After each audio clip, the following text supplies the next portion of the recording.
내일 이재명 민주당 대선 후보의 공직선거법 위반 혐의 상고심 선고가 있을 예정인 가운데 대법원이 대법정 내에 TV 생중계를 허가했다는 속보가 들어왔습니다. 이례적으로 선고 절차가 빨리 진행됐다는 분석이 나오는 가운데 내일 오후 3시에 선고될 이재명 후보의 재판, 내일 TV 생중계로 볼 수 있게 됐습니다.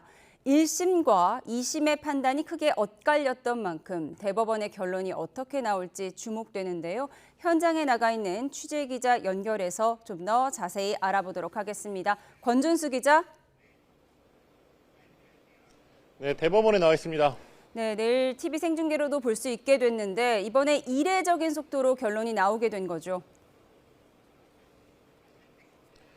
그렇습니다. 내일 오후 3시 대법정에서 이재명 후보의 공직선거법 위반 혐의 상고심 판결이 선고됩니다. 지난 22일 대법원 전원합의체에 사건이 넘어간 지 9일 만이자 지난달 항소심에서 이재명 후보에게 무죄가 선고된 지 36일 만입니다. 대법관들은 전원합의체 회부 당일에 바로 첫 합의기일을 열었는데요.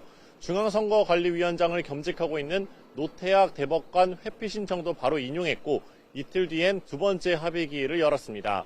조희대 대법원장은 임기 초부터 선거법 사건 633 원칙, 즉 2심 선고 이후 3개월 안에 상고심 결론을 내야 한다고 강조해왔습니다.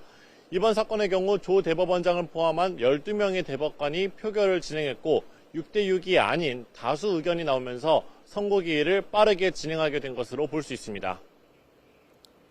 네, 내일 선고 절차는 어떻게 이루어지나요?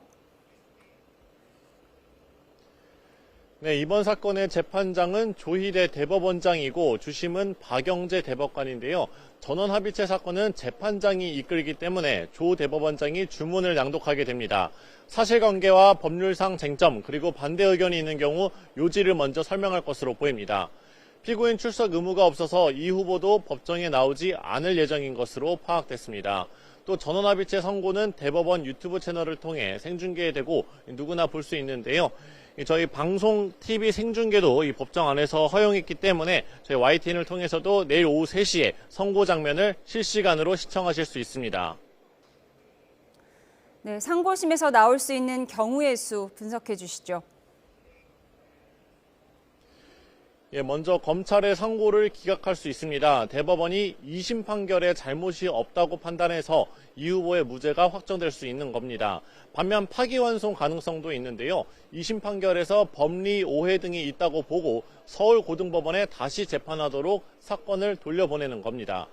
유죄 취지로 파기환송할 경우 이 후보 입장에선 대선을 앞두고 부담이 커질 수밖에 없습니다. 또 대법원이 파기 재판을 통해 직접 유죄 판결을 선고할 수도 있지만 사례가 극히 드뭅니다. 네, 이번 선거법 사건의 쟁점 다시 한번 짚어주시죠. 네, 공직선거법 위반 사건은 지난 2021년 대선 과정에서 불거졌습니다. 검찰은 이 후보가 방송 출연해서 고 김문기 성남도시개발공사 1처장을 몰랐다거나 국정감사에서 백현동의 용지 용도 변경은 국토부의 압박이 있었기 때문이라고 한 발언을 문제 삼았습니다.